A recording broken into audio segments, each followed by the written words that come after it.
Wills and inheritance. Wasiyah, i.e. a will, according to Islam means bequeathing ownership after one's death in a voluntary way. Quranic and Hadith texts, as well as the unanimous view of scholars, make clear that making a will is perfectly legitimate. Making a will is recommended, even though one may be in very sound health, as death may occur unexpectedly and all of a sudden. To make a will is not an obligation except for one who has an outstanding debt, or one holding something that belongs to another person, or has a duty.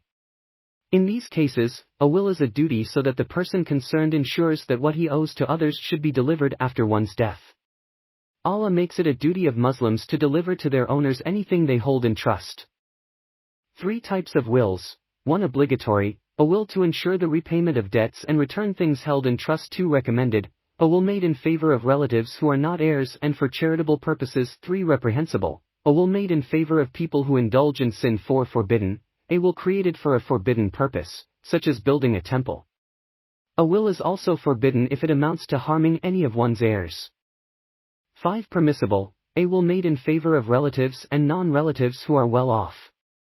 A will is deemed to have been made in one of 3 ways: a verbal statement, a written document, and a clear signal. Conditions: the testator must be a person who is qualified to make a donation, by being an adult of sound mind.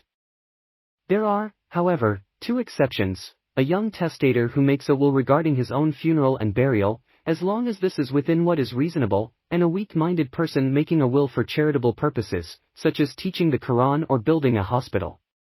The beneficiary of one's will must not be an heir of the testator. The Prophet, peace be upon him, says, "No will may be made in favor of an heir. If the beneficiary kills the testator, the will is rendered invalid." The maximum amount a person can bequeath by will is 1/3 of his or her estate.